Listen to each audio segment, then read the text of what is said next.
Number 3. الذين يؤمنون بالغيب ويقيمون الصلاة ومما رزقناهم ينفقون. And from what we have provided for them, they spend. Very interesting how Allah puts it here. Allah has given you something and He wants you to give from it. Okay? So it would be like right now, I show up at your house and I say, you know what? I'm going to give you here $1,000, but you know what? I need you to do me a favor. Take 100 of these dollars and go and make sure that you spend them on the poor. How would you imagine right now that the person says, it takes $1,000 and I ain't giving you nothing? SubhanAllah. Allah is the one that provides. And then Allah is the one that commands you, tests you to see what you're going to do with that money. The money, the provision comes from Allah. What we own, our properties, our monies, are not ours. On the day that we die, we will go to our graves with a few white sheets wrapped around us and nothing else. Where then will be the property? So take advantage of that now and spend it for the sake of Allah Azza wa Jal. Continuing on.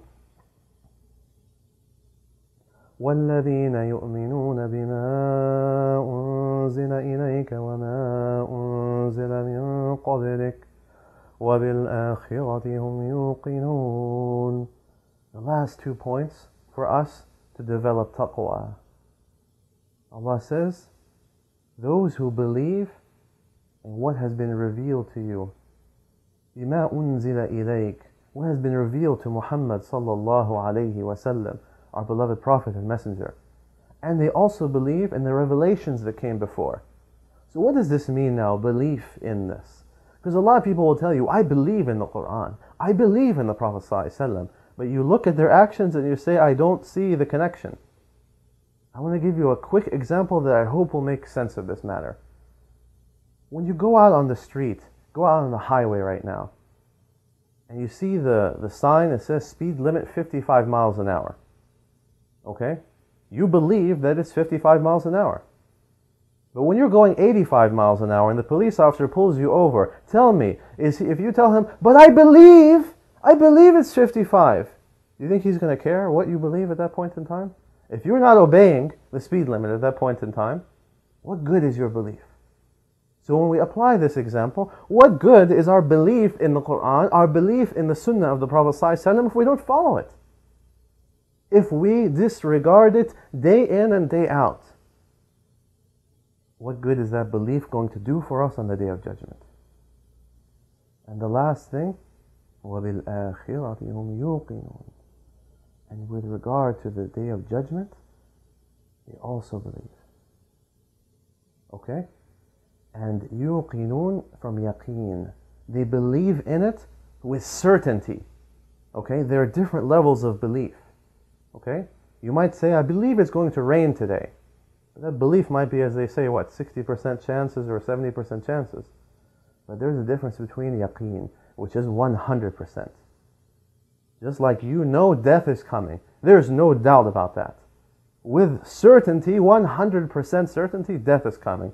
And with 100% certainty, the Day of Judgment is coming. We apply what we just learned before with regard to this belief. What good is that belief if we don't prepare for it?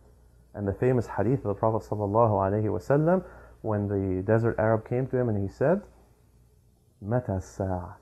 When is the Day of Judgment, O Messenger of Allah sallallahu alayhi wa sallam? And what did he say? A beautiful response. Ma a'adattu laha. What did you prepare for it? The question is not when, because it's coming. There is no doubt about it. Your own personal Day of Judgment, the day that you die, and the Day of Judgment for the whole world is coming. But the issue is not when. The issue is what are you going to prepare for it? When you show up on that day, what do you have ready? So to quickly summarize 5 points that will help us develop taqwa. To believe in the unseen. To establish our prayers and not to miss them, because these acts of worship will be the very first thing we will be questioned about on the Day of Judgment. Number 3, to spend out of what Allah has given us, to pay our zakah and also to be charitable, as the Prophet ﷺ was in his sunnah, specifically in Ramadan. It was said about him, the hadith, that he was a very generous person He was even more generous in Ramadan. Are we applying the sunnah? Are we implementing this understanding? Number 4, to believe in that which was revealed to the Prophet Muhammad ﷺ in the Quran and in the sunnah.